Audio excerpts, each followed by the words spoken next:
Hi there, Libras. Welcome to your weekly tarot reading. Before we go any further, I just want to wish you all a very happy birthday for those of you who are celebrating this week. And the overall message that I'm feeling across both of these spreads for this week is, a lot of the times, right, like you guys are the balancing of the scale, trying to make sure that things are fair, trying to do the right thing, trying to, balance out that karmic scale so that both parties always contribute an equal amount, okay? And I'm reminded of the situation where it's a picture that I saw on social media. It's about, being fair and also being equitable. And you have like a short man.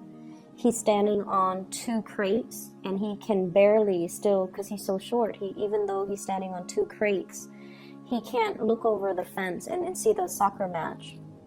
Whereas you have another really tall man, and he's also given the same amount of crates to stand on. So he has two crates. And so he's towering over this fence, and he's looking at the soccer match. Whereas the shorter man, they're both given two crates. So yes, it is fair, right? It's equitable because they're getting the same amount of crates. But one person is born kind of well endowed. They're tall and they're able to look over that fence. Whereas other people are not as fortunate and they're born a lot shorter. They're disadvantaged. And that's just, a simple analogy. But what I feel is that message is what I'm seeing in the spread here, where it's like fairness needs to be also context specific. Not everything in life needs to be calibrated, nickel and dime, and balanced out, and equal give and take. When one partner is kind of low, at a low point in their life, we have to step up. If we love them, if we want the relationship to survive, we need to step up. And, who knows how long they're going to be down for. But we need to do the right thing because we love the person and because we cherish the relationship. And likewise, when you're down in the dumps, they're going to have to step up too. And they might not know how long it's going to be. And it's these moments where the balancing scale, when the scales are off or the scales are off kilter, that's when we really understand and truly see how the other person treats us. And that's what really dictates, whether or not they really love us. So in relationship, maintaining the niceties, maintaining the balancing act, maintaining the scales of equilibrium, not to rock the boat, not to, upset the apple cart, or like walking around on eggshells around another person. All of these things are kind of, they're just the veneer. They're just like the superficial things that we do to maintain a very balanced relationship. But the tipping point, the sore spots, it's when the trouble begins. It's when people are put under pressure. That's when we know what people are all about. And that's when we, or even you Libras, know what you're all about. Are you willing to rough it out? Or do you run at the first sign of trouble? So I feel like this is the week where you have to kind of examine the deeper motives, okay? And your deeper intentions. And this is the week where you're going to have to kind of look at yourself in a way that you might not have had the courage to do before. And I feel like a lot of the courage stems from the fact that you want to maintain the peace. You're not a conflictual type of a person, but it's when you're put under pressure, opposition, that's when you really know who you are. So I feel like I'm inclined to say, do you really know who you are? Do you really know who you're dealing with? Do you really know who your partner is? Do you know what they're capable of? Do you know and understand the people around you who's really there for you when the going gets rough, when you're put under pressure? Who is able to come to your defense, who is able to stick with you through thick and thin. These are the things that you need to, or these are the things and the people that you need to treasure and to value. The rest of it is just the veneer, it's just the facade, it's just the social niceties, the airs that people put on. But at the end of the day, it's like, you know, it's all fake, pretty much, okay? So that is what I'm seeing across both of these threads. And I feel like it's coming out here in the spiritual advice a lot more than the love reading, thank God. But I feel like these are things that we're going to have to examine, not only for this week, because I feel like the energy is going to permeate all throughout your birthday time. And, you know, birthday time is when we get a lot of contact, a lot of invites, a lot of communication from other people. So who's really reaching out? Who's really there? Who really remembers? I feel like that's going to be a test of how much you mean to them, and that's going to be a test of, you know, who really values you and who really is valuable to you, okay? So let's talk about your relationship sector first. I feel like you're dealing with somebody who's showing you a different side of yourself. Okay, so like, it's not going to be as balanced as you hoped, okay? Because this person is injecting a grander vision into the picture. This person is not just about, hey, it's me and you, happily ever after. This person has dreams and aspirations that are a lot bigger than you or them. And I also feel like they're willing to forgo a relationship if it doesn't meet their ideals. And then also they're willing to forgo a relationship if life is calling. And the person you're dealing with here, I have here the Queen of Swords. And the Queen of Swords, this fell out for, I believe, Taurus. So if you have Taurus in your chart, if you're dealing with a Taurus, you might want to, you know, take a look at this, okay? If you're dealing with a Taurus, if you have Taurus, moon, sun, or rising in your own chart, their reading might be pertinent as well. It might help you understand things from another person's perspective. You don't have trouble doing that, but I feel like it might be meaningful. Anyways, we have here an air sign, an Aquarius, a Gemini, or a Libra, such as yourself. However, I mentioned before, I feel like you guys, especially the Libra moons, you guys love your pinks. And I have this card that represents you. I might actually talk about this first so that you can see the contrast. So this is your energy, the Eight of Cups.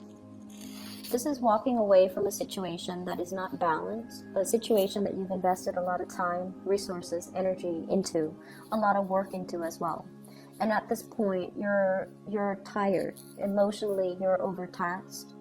And you feel like, oh my gosh, I've wasted so much time. It's been really hard for you to disengage, mainly because you're like, I've invested a lot of time and I'm not going to be able to recoup my loss.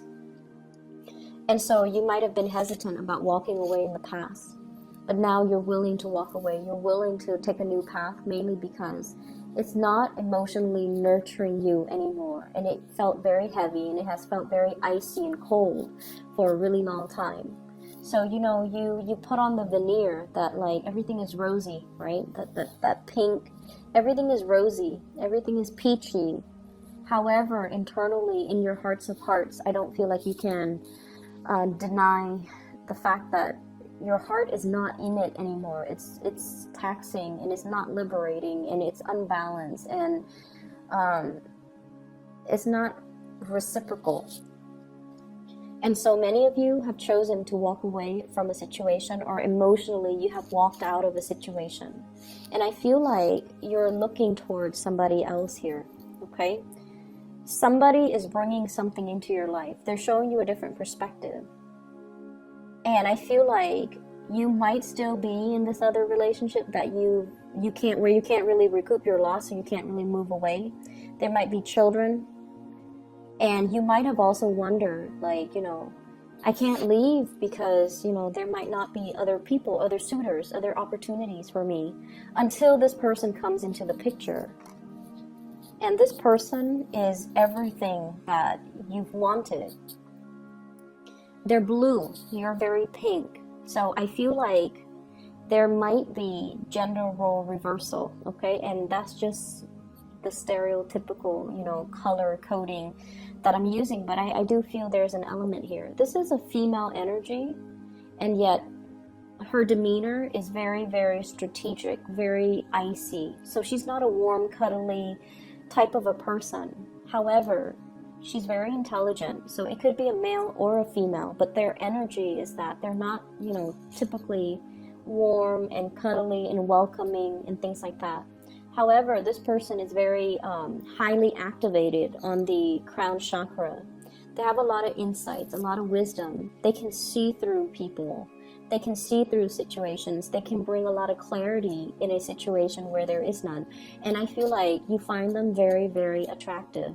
And one of the ways in which Libra and Taurian people find other people attractive is in the symmetry. The way they dress, whether or not their clothes like are complementary colors, the way their facial features are, whether or not they have dimples or they have like a gentle, a kind face. So I feel like you guys are really are suckers for like people with a pretty face. Okay, like we're talking like classical beauty, like somebody with dimples, somebody with long eyelashes, somebody with expressive eyes, somebody with features that make them feel like very gentle, very like harmless, okay, like big eyes and, you know, rosy cheeks and plump lips and, you know, things that make people feel like, wow, this person is like a doll, they won't really hurt a fly. So you find this person really attractive, and I feel like that's the first thing that drew you in. You found them very, very attractive, very physically, aesthetically pleasing to look at. And when you got to know them, you might find this aloofness, this icy demeanor about them quite fascinating, mainly because it's not emotionally draining on you, mainly because they don't demand a lot from you. And so many of you might be in one relationship where you're like looking for a way out, and you've been thinking about it for quite some time, but you stuck around. And I feel like this person is like a breath of fresh air into your life, and you're kind of starstruck, but you're just like, maybe I can have both, you know, like I see this element about weighing out the pros and cons, and at the end of the day, you've concluded, maybe I don't have to forego one to have the other. Maybe I can do both because this person doesn't seem like they're emotionally needy. So I can put my emotional needs here and just, you know, have this person in whatever way I can because they're not going to make demands of me. And I feel like at first it was like that. However, you became attached to the other person. They're like this, very aloof. They can take care of themselves. They're independent. They don't really need another person. But I feel like what you started developing was the Two of Cups. This is a friendship. This is like a very deep spiritual bond between you and another person.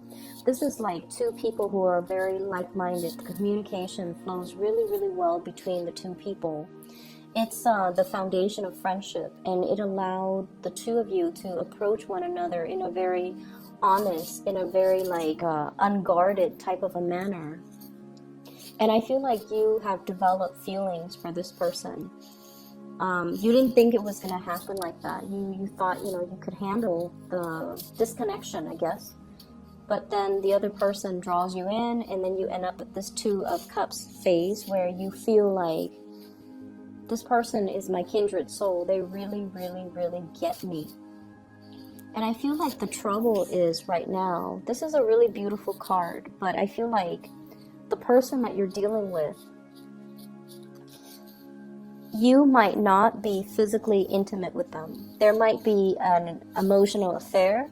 There might be, you know, if you're in another relationship, there might be an emotional affair.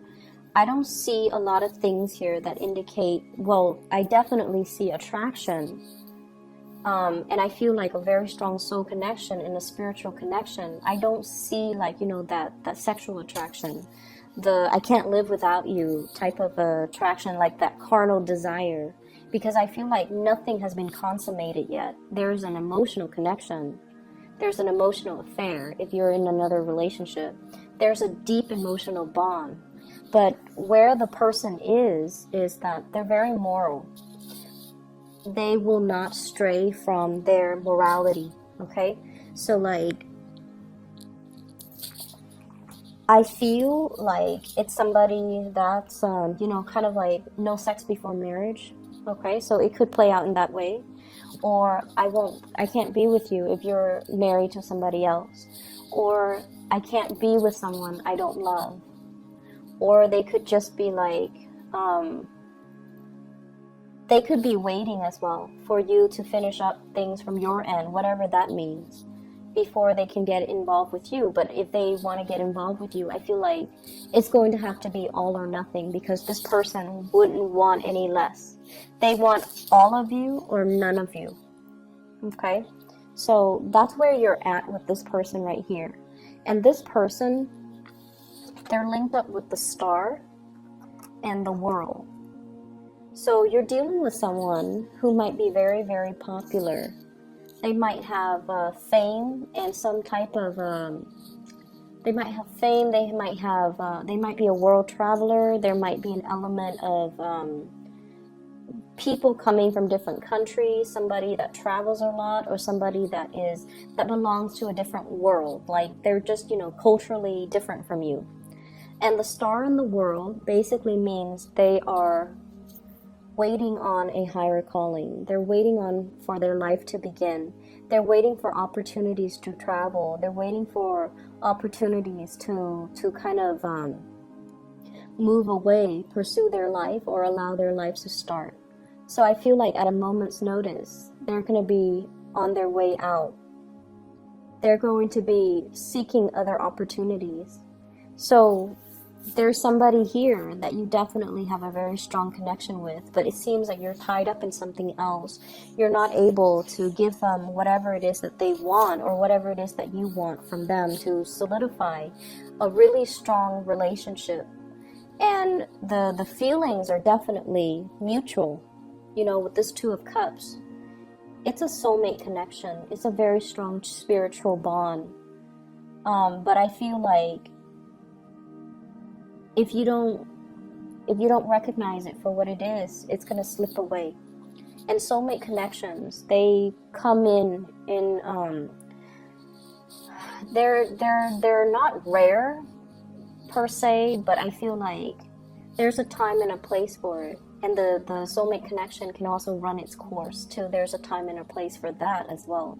So if you're not quick on the uptake and recognize this situation for its rarity and for, you know, how powerful it is, I feel like it's going to slip you by, because the other person, they're going to be drifting away, okay? This is the escape here. Things coming to a culmination, things coming, it's like coming full circle and coming to an end, closing out of a cycle, mainly because we've have healed up from the past. For others of you, it could be, you know, just the fact that you're with a new person now that really gets you, that you feel is your kindred soul, and you're very, very happy. The person has helped you done a lot of healing on yourself. And I feel like the cycle of you feeling, we have here the 8 of Cups and the 2 of Cups, and altogether it adds up to 10, which is the completion stage. You have somebody, you've been feeling empty and taken for granted for a really long time, and then you meet this person who's like a kindred soul. They're fair. They are just. They want to do the right thing. And I feel like it's really refreshing when we meet somebody who has the same values as us, all right? And so they're completing you, and they're going to help you kind of like continue that next phase of your journey. So if you didn't believe in, you know, morality, if you didn't believe that people were selfless, that people are incapable of, you know, doing the right thing, I feel like you're meeting somebody. You might have met somebody already, or for this week at least, you're meeting with somebody that has these high ideals and aspirations and dreams and goals and sense of morality and that moral compass, and also the same values that you espouse. And as a result of it, it's going to feel like, wow, this person gets me.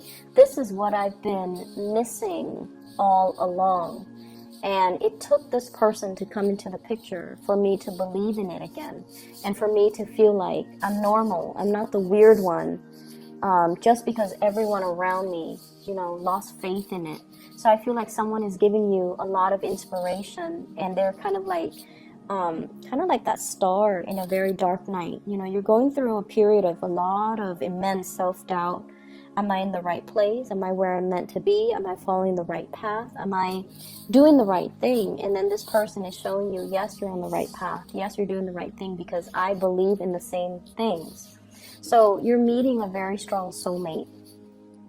And it's a beautiful relationship. Recognize it for what it is and really cherish it, okay? And proactively go after it, because I don't feel like they're going to stay around. If you're not making your intentions known, you know, they might not linger around forever. And then when you decide to do it, Libras, it might be too late, because you tend to straddle the fence, and, you know, you're not as decisive as other signs, okay? Other areas of your life. Once again, I feel that energy, the veneer, okay, keeping scores and things like that. So I have this element here. This is a workplace attraction.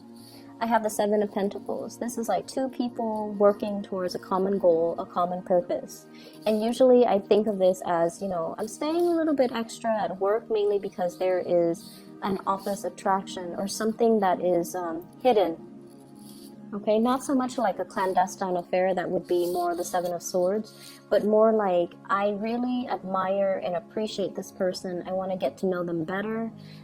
But we have like work that needs to be done, but there's that, you know, every once in a while they cross my path, there's that attraction. So I definitely see you feeling this for somebody, and it might make the work environment a lot more dynamic, a lot more fun. I also feel like there might be interference in the work environment as well. This is a card about training, consulting, and too many people involved in a situation, too many cooks in the kitchen. Everyone is offering their 2 cents, unsolicited nonetheless, and everyone feels like they're an expert in their field, so they're coming together to kind of offer, you know, their advice, offer their take, and it can create a lot of confusion. And I feel like that's what it's doing here. We end up here with the Five of Pentacles. And the Five of Pentacles is a situation where we feel kind of left out.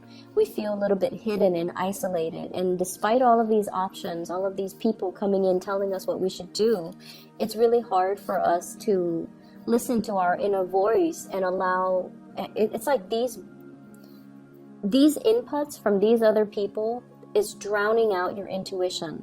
So you should really listen to your intuition and figure out what you need to do, okay? So that's one area that I feel, you know, there's workplace attraction. There's also like workplace confusion and interference, and too many people telling you what to do.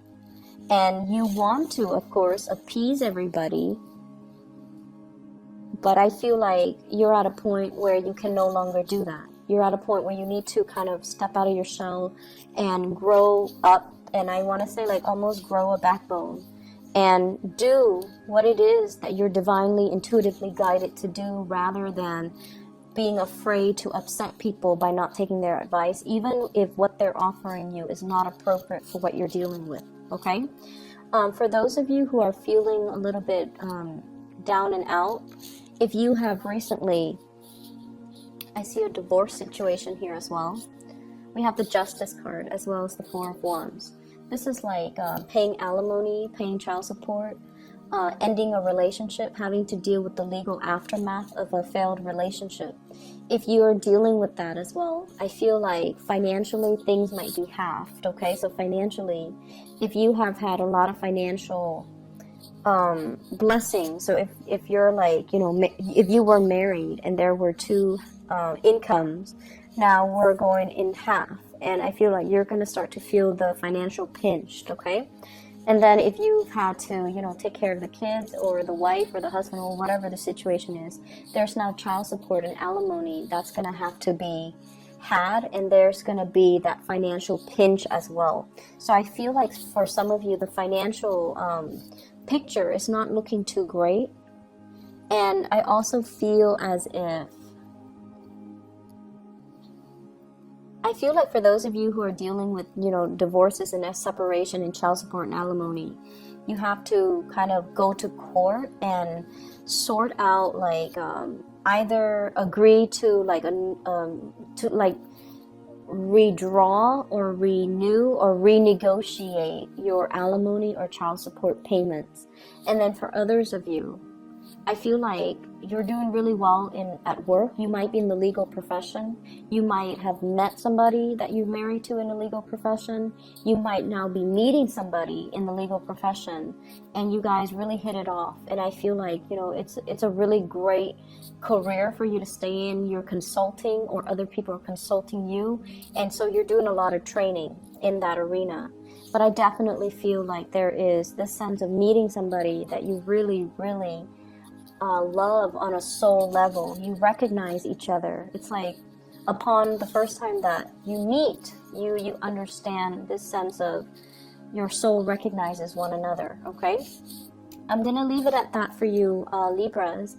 Take care of yourself, and I'll be back next week. Okay, happy birthday to those who are celebrating. Okay, and I'll see you next week. Bye bye.